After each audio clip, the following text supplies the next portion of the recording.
Добро вечер. Така е, никој да не знае, освен јас, вие и нашиот гости. А кој тој ќе да знаете многу скоро, неколку реченици само колку за Вовет. Ќе имаме навистина ексклузивна можност тој да ни раскаже некои своји приказни. И веќе имам кажано, ама еве повторување за оние кои што можеби прв пат се на Телма и заедно со ова издание на никој да не знае. Јас и заедно со Телма телевизија овој проект мислам дека можеме да им докажеме на сите дека си уште вреди низ 40 минути да раскаже некој пејач своја приказна. Зошто го велам ова? Заради тоа што сите тие се луѓе од крв и месо како и сите ние останатите, и тоа што се познати, тоа што се препознатливи, тоа што им бараме да се сликаме со нив или автограм во некое друго време, тоа не ги прави поинакви. И тие имаат свои соништа, свои падови, свои убави, помалку убави моменти. И тие се смеат, и тие плачат, и тие тагбуваат, и тие се радуваат и така натаму и така наваму. Всушност, сакам да ви кажам на сите вас кои што сте од другата страна, не ве гледам, дека и вечерва ќе имаме можност тој да ни ги раскаже дел од своите приказни, од својот живот, се со една цел. На овој начин само се создаваат идолите. Не само преку песната, заради тоа што таму ќе гледаме како изгледаат, но многу е важна и нивната животна приказна. Барем за нас во едно друго време, кога многу повеќе се гледаше телевизија и се слушаше, нели, и се учеше од слушањето телевизија. Се надевам дека така ќе биде и овој пат. Тој гради кариера во Хрватска и во Македонија, да не речам низ целиот Балкан. Всушност, мислам дека вчера допатува во Скопје се со цел да го промовира својот втор албум. Ќе зборуваме и за тоа, ќе зборуваме и за почетоците, ќе зборуваме и за животот во Хрватска, заради тоа што повеќе од 7 години, мислам ќе ме поправи ако грешам, е веќе во Хрватска на адреса во Загреб и ќе ни каже што се таму се случува. Што се однесува до него самиот, јас мислам дека тој навистина во сценариски или исклучително добро пее, исклучително добро изгледа, се труди се да е супер скоцкано, тоа ќе го кажат во 2-3 реда и неговите пријатели. Секогаш, можеби понекогаш и претерува во однос на тоа дека сака да е се така како што треба да изгледа, светски. Мојата Македонија е една тема која што веројатно многу е зборувано, но јас сакам овој пат да ја раскажеме приказната околу едно мало синтесајзерче на кое што настана мојата Македонија. Тоа е она волшебно кое што ќе ни каже и по мое лично мислење, иако не сум нели музичар по вокација, новинар сум, но јас мислам дека тоа е неговиот хит и од таму треба да тргне всушност во градењето на својата кариера, ама мислам дека и тој тоа добро го знае. И всушност тоа негова песна, тоа е уште поволшебно. Да, добро вечер или добре дојде во Телма, во никој да не знае Давид Емилков. Добро вечер, Кате, добро вечер, голем поздрав до сите оние кои што не гледаат. Ме растревожи со малото синтесајзерче, бидејќи ме врати во тие моменти кога ја пишував мојата Македонија. Ти благодарам на прекрасната најава. Се надевам дека ќе допреме до сите оние кои што не гледаат, да ме запознаат и мене и мојата професија од една друга гледна точка. Така. Кој е твојот впечаток? Еве сега се социјалните мрежи, оние кои што некако диктираат, барем на оваа помладава генерација, еве ај од таму да ја тргнеме работата. Дали мислиш дека веќе се претера во однос на тие рилови и се што не учат тие за другите луѓе, заради тоа што тие некогаш знаат да бидат извадени од контекст, да не си го рекол или да не си мислел на тоа кога си го кажал нештото, а извадено од контекст може да звучи поинаку. Живееме во едни исклучително чудни времења, каде што да кажам тие социјални мрежи диктираат многу работи, како што кажа и ти, и мораме да бидеме многу внимателни што гледаме, како гледаме, затоа што навистина не е пласирано се и се што. Денеска секој може да сними видео, да го изедитира на било каков начин, да стави милион ефекти и да пее, да снима, да глуми и така натака, да има милиони прегледи.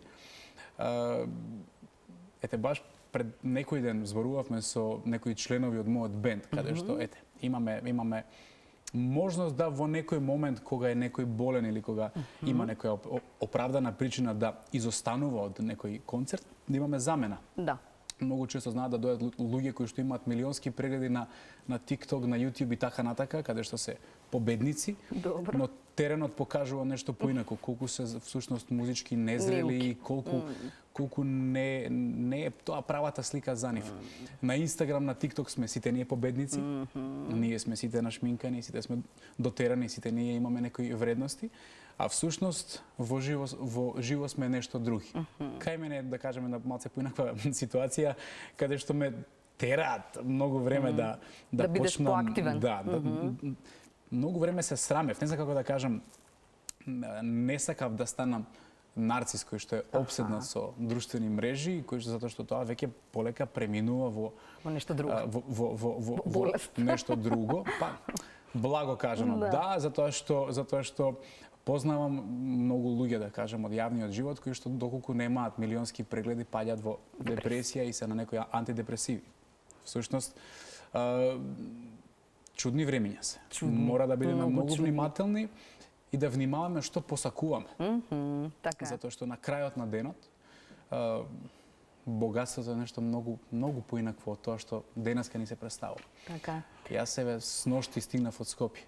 Мојата мајка будна ме чекаше до 4 часот наутро. На тераса неколку часа чекала да дојдеш. Да се паркирам пред зграда. Што е богатството каде? Богатството е домот, семејството, правите пријатели. Една шака е. Да. Ама една шака кога е стисната може многу голем проблем да направи. Така да мораме да бидеме внимателни што ги учиме младите генерации. До вчера јас сум бил на таа страна, да кажем. Така. Кога си бил на таа страна, ова што го кажав и во најавата, какво чувство имаше дека тогаш повеќе умеевме да ги слушаме работите и да учиме од повозрасните твои колеги во мигот, да речеме? Па и самите повозрасни луѓе гаја едни поинакви вредности, да кажем. Да, ами се што кај се кажеше на телевизија беше некако со, нели, па и сега е така, ми се чини дека повисок е критериумот за тоа што треба да биде кажано на телевизија. Се сложувам. Сепак се да кажам многу различни времињата. Многу поинаку се гледаше тогаш на телевизијата него сега. По мене, телевизијата и радиото се и ден денеска најважните медиуми. И јас и ден денеска ги ставам на самиот пиедестал, затоа што телевизијата, како да кажам, тоа е едно богатство. Тоа е магична кутија. Така е. YouTube го почитувам. Еве, сега се, нели, Instagram, TikTok и така натака во некој тренд. Но, да кажам, трендовите минуваат, а класата е вечна. Така да верувам дека телевизијата и радиото се вечна класа. Не излегуваат од тренд и јас ви благодарам вам што не поддржувате нас музичарите, ги поддржувате вистинските вредности и ја чувате и одржувате музиката во живот. Така е, да. И сега, прочитав многу интервјуа овдека, некој што јас мислев дека за тебе. Бога ми, гледам дека вака подоста добро си се припремил. Секогаш така се подготвувам, сакам да сум подготвена, но она што него најдов во нив е како тргна твојата приказна. Значи, секоја приказна почнува од таму X Factor, Адрија и натаму, нели, твојот живот во Хрватска и така натаму. Јас сакам да знам што се случуваше со малиот Давид. Како тргна со музиката?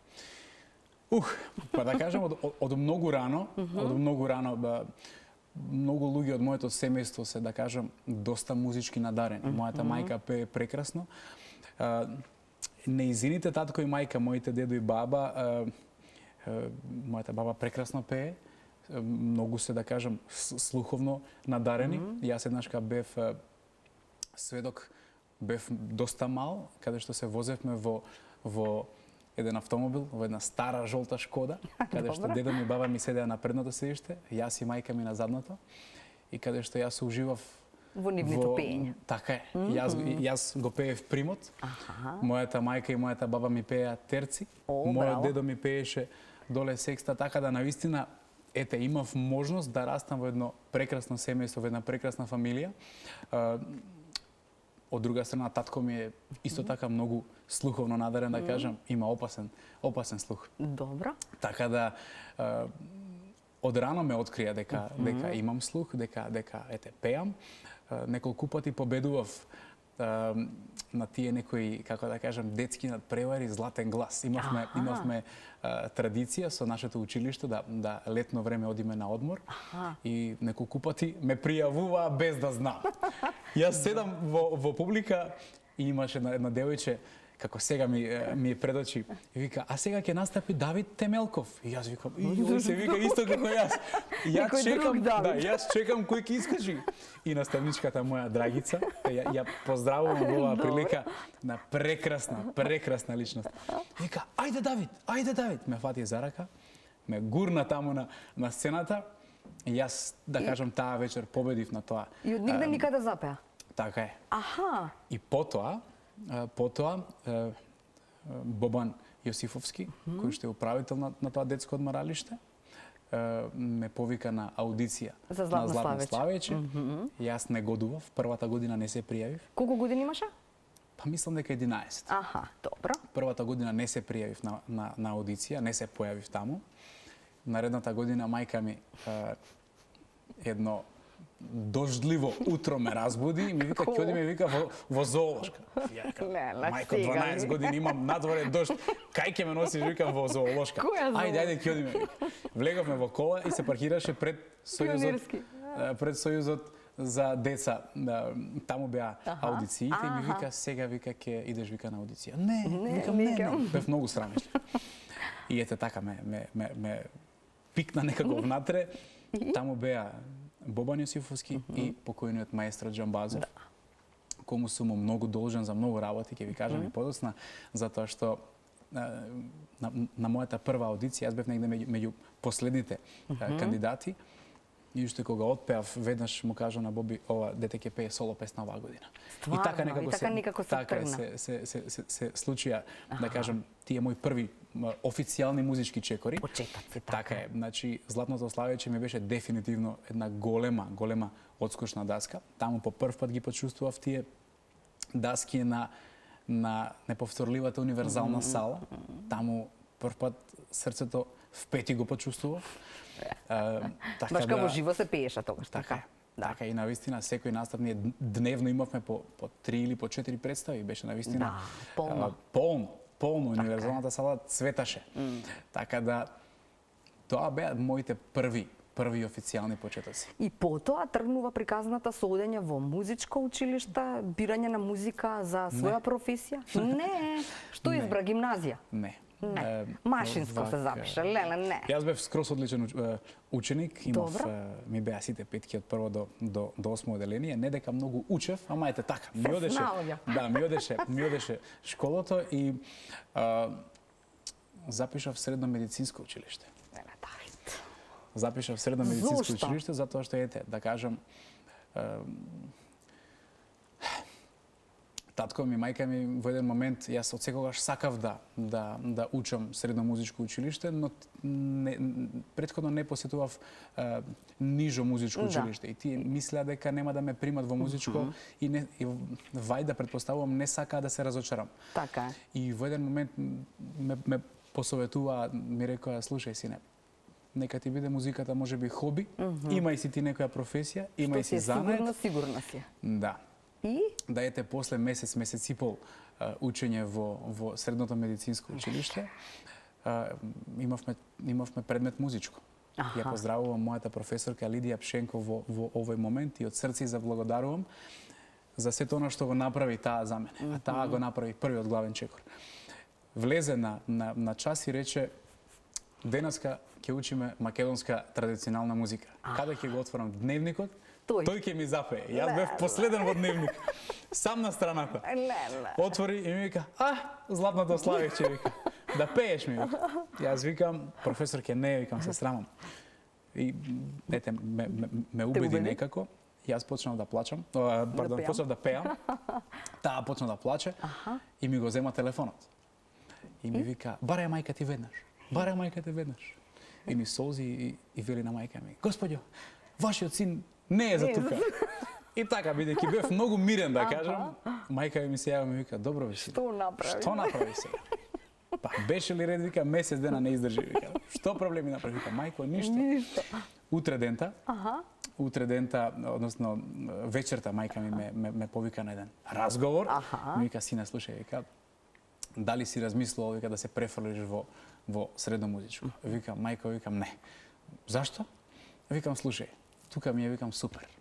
Првите месеци пол, викам, направив некои добри оценки, имам многу добри пријатели. Викам, само 6 машки сме, викам, во цел клас. Многу убаво ми е. Убаво ми е, викам, тука. Ми вика: слушај сине, вика, се шала на страна, вика, мора да размислиш, вика, ова е се, вика, животна одлука. Така. Сега или никогаш. Ја викам: дај ми неколку дена, и викам, ќе ти кажам. Ми вика: може, вика, сабајле во 8 имаш, вика, аудиција. Ајде. И така. А она веќе закажала аудиција во средно. Да. Спремна мама. Со професорката, значи, мојата професорка Лидија Пшенко, пее во црковниот хор во Соборната црква. Добро. Каде што е диригент Панче Јосифов, не ми кој што не знам, све, натаму знам. подосна ми беше класен раководител 4 години во средното музичко училиште. Утре дента ме повикаа на аудиција. Покојниот маестро Зоран Џорлев беше тогаш директор и еден господин со мустаки кој што вака ме гледаше, ме меркаше во наредните 4 години. Многу внимателно. Го поздравувам својот класен, мојот Панче, наистина еден огромен господин и наистина прав професор, прав ментор. Ете, маестро Џорлев ми вели, па синко, многу слушнавме, вика, за тебе сега е ред, тебе да те слушнеме. Така да ми вика, си одбрал, вика, многу интересна песна, вика, сакаме, вика, да ја слушнеме. Која и така, зајди. Јас се оптеа тогаш. Така тогаш беше, да кажем, ете, тренд да сите пејачи се покажуваат со зајди. Па јас бев доста мал, имав 15 години и така им ја запеав и од утре дента бев официјално ученик во средното музичко училиште. Потоа и на факултет отида? Така е. Да, што? На соло пеење? Соло пеење, да. Кој ти беше професорот Горан Начевски ми беше професор. Низ целото средно образование ме водеше професорката Валентина Димитриевска, која што специјално за мене се вработи во средно музичко. Ме истера 4 години. И јас кога завршив, добро, си даде отказ и продолжи да работи во операта каде што работи ден денес. Така да, добро, си имал среќа. Имав многу голема среќа. Така е. Многу голема среќа и сакам да кажам дека од судбината и од пишаното не се бега. Тоа што Бог го напишал нема да избегаме. И јас потоа работив и во Македонската опера и балет некои 6-7 години. И некако, каде во хорот? Да, пеев во хорот, дури имав и некои, да кажам, епизодни солистички улоги, да, ете, ми правеа чест моите колеги и ете, да кажам, убаво си поминував таму, но секогаш се чувствував како гостин. Не знам како да кажам. Чувствував дека мојот повик е нешто друго. Па не само друго, него дека операта е само еден дел од мене, дека има еден дел во мене кој што е сега неистражен и неисполнет. И морав да, ете, таму, ете, ги доживеав своите први оперски настапи и така натака. Навистина ги поздравувам моите колеги од операта. Си поминав прекрасно, тие 6-7 години колку и да бев таму. Потоа, ете, животот ме однесе низ некои други патишта, па се случи. Сега ќе ти кажам, и пак е мама тука. Ако мама не заплетка прсти, кој? Не знам дали стига да го видиме прво. Уште овој дел. Значи, велиш и во интервјуата неколку пати си рекол дека мислиш дека во музиката не треба да се надпреваруваш или нема потреба да се надпреваруваш, ама мама не мислеше така и всушност некако ти помогна во создавањето на твојот нов пат или нова страница во животот. X Factor Адрија те пријави и ти, како си рекол во едно интервју, од љубов и почит, што да правам? Ќе одам. Не сакав да го скршам срцето. Така е. Зашто? Јас се вратив, бев едно време надвор од Македонија и се вратив неочекувано за нив, не знаеа дека ќе се вратам. Јас се вратив, бев во Норвешка некои 2-3 месеци. Кога се вратив од таму, се вратив неочекувано, тие се изненадија и ете првиот ден бев со нив, утрото бев со семејството, на доручек, на ручек и така натака. Вечерта искочив со пријателите да се видам. И се вратив негде околу 3:30-4 наутро, каде што ја видов мојата мајка будна, прв пат во живот, да ја видам со отворен лаптоп, да не знае што прави, ама нешто пишува, нешто куцка. Викам, мајко, викам, што правиш? Вика, сине, рете ме, вика. Викам, што бре, мајко, викам, 4 са, мајко. Јас, вика, те пријавив на X Factor. Викам, зашто, викам, ми правиш такви работи? Викам, знаеш дека не сакам да се надпреварувам на талент шоува, не сакам да се пријавувам. Ми вика, те молам. И така, јас после утре дента отидов на аудиција, се појавив таму, ме одбра, отидов во Белград. Като доживеав една ситуација која што ме освести, доживеав една интересна ситуација, мислам, не баш интересна во тој момент, но покасно сваќам дека сите сме ние, да кажам, на некој начин гости на овој свет. Денеска сме тука, утре кој знае каде. Направив една сообраќајна несреќа, каде што фала му на Господ како преживеавме сите тројца, не знам. Јас се возев во такси. Еден дечко не удри со 200 на саат и не Тоа е знам. водењето никаде натаму во тој Тука во X-Factor. Скопје. Во Скопје. Тука во Скопје, таман се вратив јас од Белград од аудиција и не знам дали сум примен или не. Се случува таа сообраќајна незгода, каде што ете, бевме во тешка ситуација сите ние. И јас фаќам дека денеска сум тука, утре не сум. И баш тие мисли ми поминуваа. Во еден момент не мислев на ништо друго, мислев на музиката. Викам, чекај малце. Господ вели, кому многу сум дал, многу и очекувам. Што правиш? Цел живот ќе се криеш. Да. Цел живот ќе бегаш самиот од себе. Денес си тука, утре не. И така некако после тоа ми тргнаа многу работи и денеска сум тука каде што сум. Не бегам од музиката, давам се што имам и што немам за неа, затоа што чувствувам некоја должност према сите оние генерации кои што се сега присутни и оние кои ќе дојдат по нас. Ние сме минливи и ние сега моментално живееме на сметка на тие изведувачи кои што оставиле нешто зад себе. Тука се многу големи македонски великани. Да. Тука е Тоше, и Каролина, и Калиопи, и Есма, и Ристо Самарджиев, и Дарио, и не сакам да заборавам некого, но на вистина многу имаме. Да. И треба да го цениме тоа што го имаме. Така е. А нам, помладите, ни останува должност да оставиме нешто зад себе, да утре некој мал Давид Петко Станко кој што ќе сака да се бави со музика, да има еден патоказ во животот. Не е лесно, но сепак мора да оставиме нешто зад себе. Така е, да. Виктор го слушаме во продолжение, а после ќе коментираме и ќе ни кажеш што ти се случи на самото доаѓање. Да, Виктор, тоа е пријател на Давид. Мој најдобар пријател. Најдобар другар. Ајде да чуеме што тој има да каже за Давид.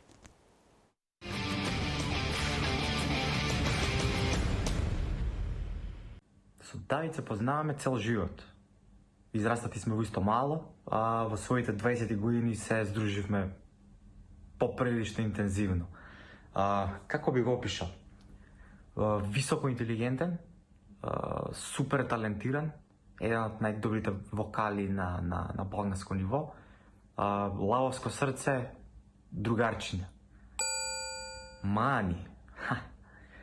Има една мана, а таа е кога одиме на палачинки, пошто јас јадам прилично споро, а да и тя јаде прилично брзо, кога ќе издаде својата палачинка, гледајќи како живам во својата, нарачува и втора. Кога ќе одиме пак на палачинки? Следно.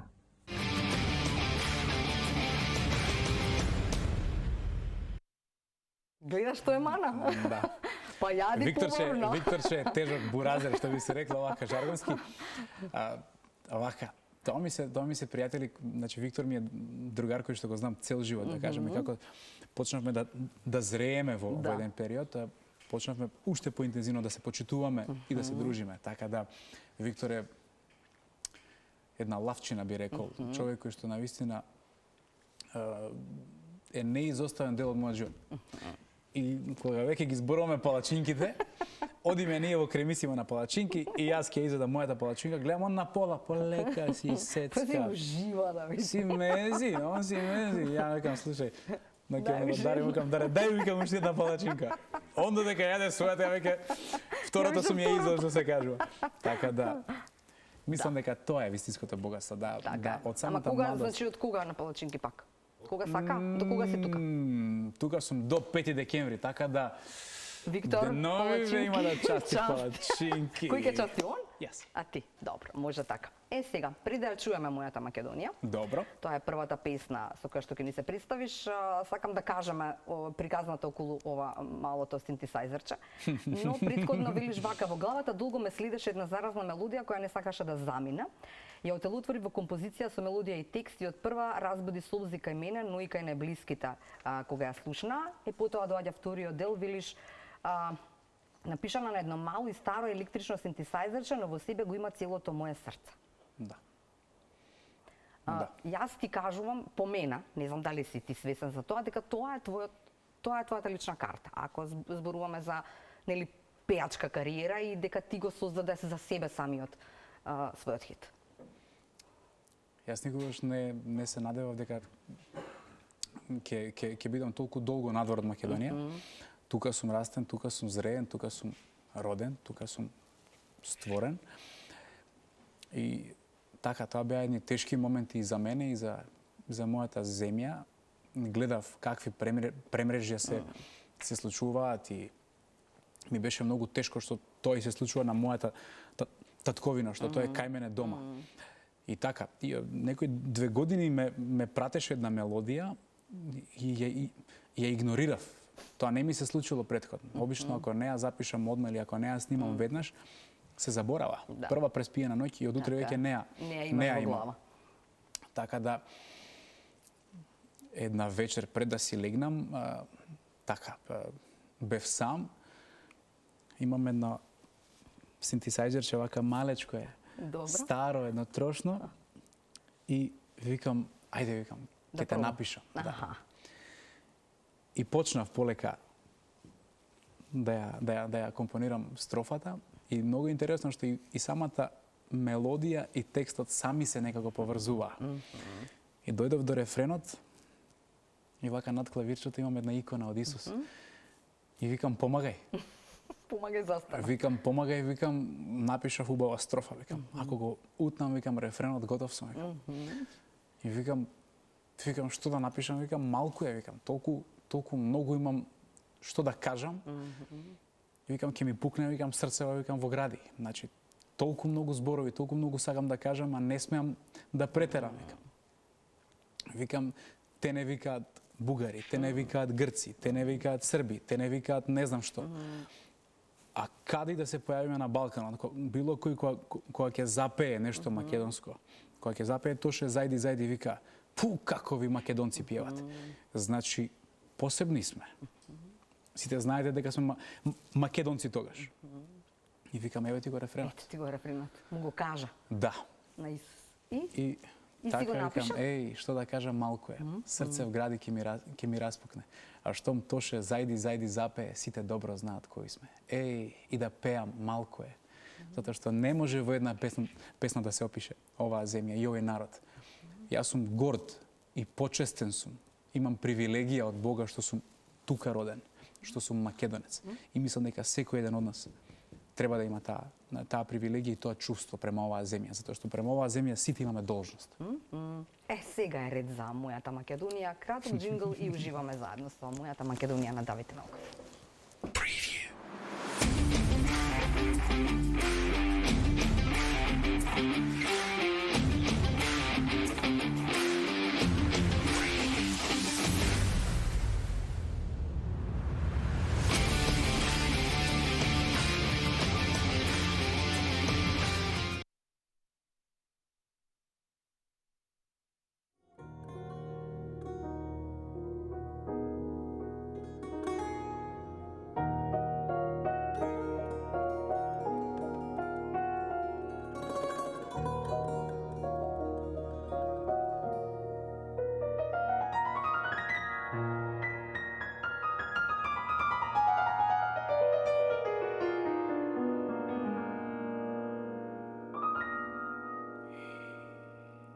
Таму рано сонце изгрева, таму сонце касно заоѓа, кај што се на среќа мириса, мириса на Македонија, кај што се на среќа мириса, мириса на Македонија.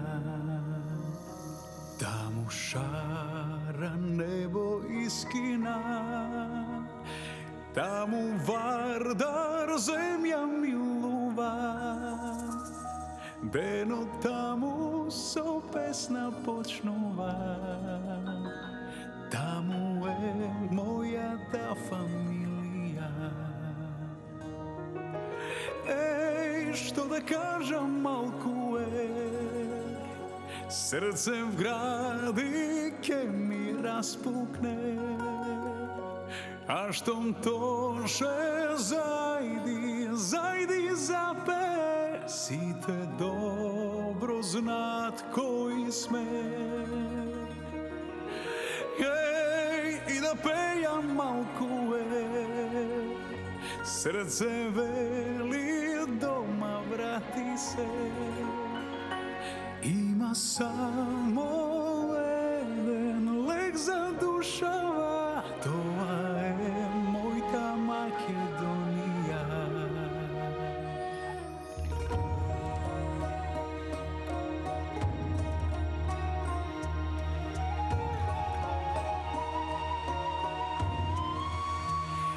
Таму пази што ли ветуваш, таму секој на секој верува, таму збор е вреден како грош, еј, таму нема човек лош. Таму збор е вреден како грош, еј, таму нема човек лош. Таму љубов сказна пишува, со полни гради се вдишува, со солзи мајка ме очекува. Таму песна болка лекува. Нешто да кажам малку е, срце вгради ке ми распукне, а штом тоше зајди за сите добро знаат кои сме. И да пејам малку е, срце вели дома врати се, има само еден лек за душава, тоа е мојта Македонија.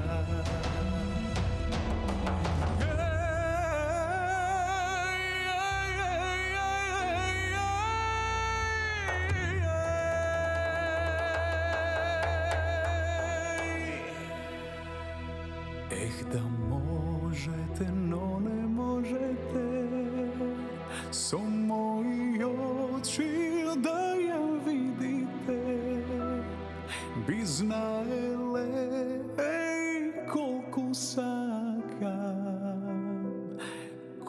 сакам дома да се вратам.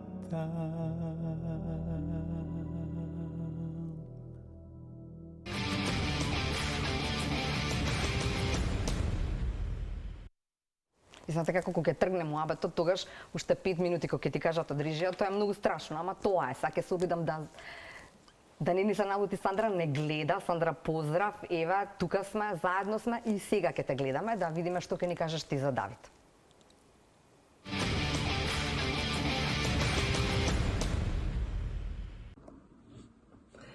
Давид го познавам уште од градинка. Буквално пораснавме заедно учевме, заедно ги правевме првите чекори кон она што сме денес. Многу се почитуваме и навистина тоа е една од најубавите работи во нашето пријателство. Како би го пишала? Би го пишала како многу трудолюбив, многу талентиран човек со огромно срце, човек кој што дава се од себе за пријателите, за работата, за се што прави. Мани, па има една мана, тоа е кога ќе се фати за некоја работа, дава 200% од себе и треба некој да му каже чекај доста, полека, направи пауза, земи воздух. Би го прашала дали кога си бил мал си предпоставувал дека ќе станеш ова што си денес или буквално животот те изненади.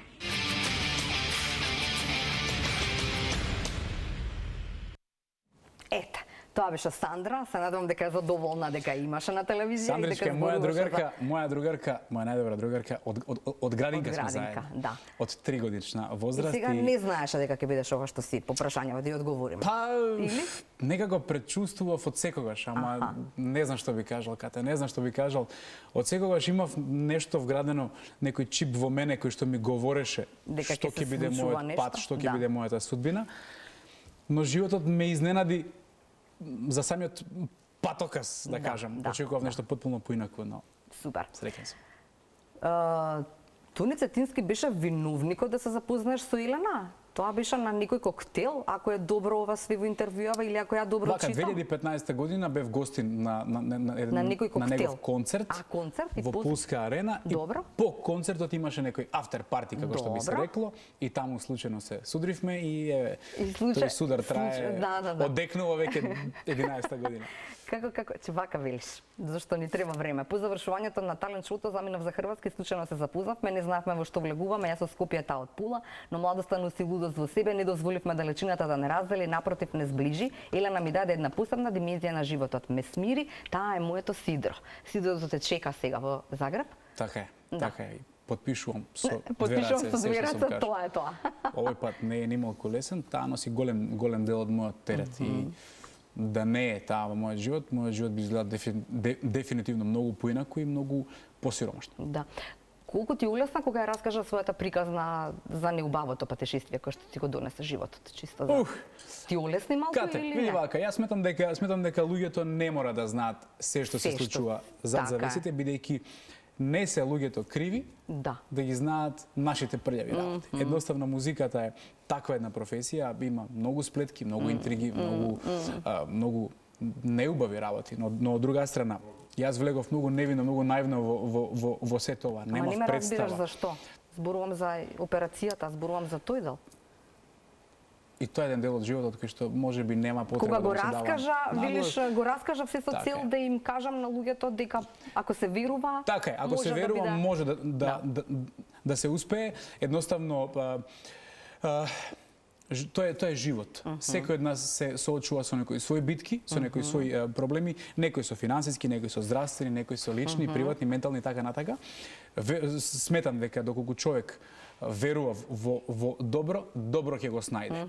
И кога не се чини така, на крајот е битен исходот. Така да мојата операција помина одлично, ногата е здрава, феноменално и животот пишува нови песни. Вака ми вика цело време, само да им најавиме дека на пролет, така ми рече, на пролет никаде ќе се случува нешто убаво врзано со Давид Емилков, како вели тој прво концерт во Скопје. Нема да дозволам да биде на друго место, инаку е неговиот втор албум веќе и ова една турнеја каде што тој го промовира.